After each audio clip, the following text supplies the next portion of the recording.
Breaking news ఉపాధ్యాయ MLC ఎన్నికలపై BJP work shop నిర్వహించింది. ఈ సమావేశంలో పాల్గొన్నారు కేంద్ర మంత్రి బండి సంజయ్. ఈ సందర్భంగా బండి సంజయ్ పలు కీలక కామెంట్లు చేశారు. తెలంగాణలో జరిగే 3 ఎమ్మెల్సీ ఎన్నికల్లో బీజేపీ విజయం ఖాయమని, ఈ 3 స్థానాల్లో బీజేపీ జెండా ఎగురవేయడం తథ్యమని ఆయన అన్నారు. బీఆర్ఎస్కు అసలు అభ్యర్థులే లేరని, దేశంలోనే అభ్యర్థులు కరువైన ఏకైక పార్టీ బీఆర్ఎస్సేనని ఎద్దేవా చేశారు బండి సంజయ్.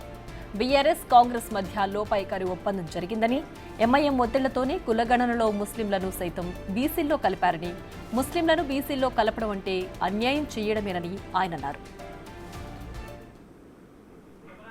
ఏం రిలీజ్ చేసింది అలా సకల జన సర్వే చేస్తే, సమగ్ర సర్వే కుటుంబ సర్వే చేస్తే 51% బీసీల పర్సెంటేజ్, 51% బీసీల పర్సెంటేజ్.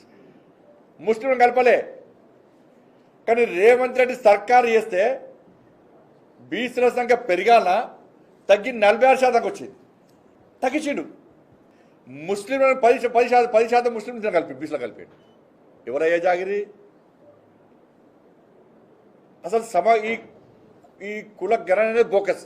మీకు ఇలా ఎన్నికల కమిషన్ ముఖ్యమైన విషయం ఏంటంటే, ఎన్నికల కమిషన్ ఓటర్ లిస్టును మొన్న ఎంతమంది ఓటర్లు ఉన్నారో మొన్న బహిర్గతం చేసింది. ఎంతమంది ఓటర్ ఉన్నారు తెలంగాణ రాష్ట్రంలో? 3,34,00,000 మంది ఓటర్స్ తెలంగాణ రాష్ట్రంలో ఉన్నారు. 3,34,00,000 మంది ఓటర్స్ తెలంగాణ రాష్ట్రంలో ఉన్నారు. కానీ కాంగ్రెస్ పార్టీ ప్రభుత్వం పాపులేషన్ ఎంత అన్నది? 3,70,00,000 అన్నది. ఓటర్లేమో 3,34,00,000 అట. ఎలక్షన్ కమిషన్ ఇస్తుంది. ఇలా పాపులేషన్ మాత్రం 3,70,00,000 అట. ఇది ఎక్కడ అంటే ఎంత తేడా ఉంటుంది? అంటే మిగతా జనం ఏడమేరు. ఇలా మేధావి వర్గం కానీ నిపుణులు కానీ వాళ్ళు ఏం అంచనా వేస్తున్నారు?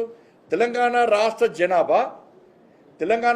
జనాభా ఇప్పుడున్న పరిస్థితి ప్రకారము 4,30,00,000 ఉండాలి.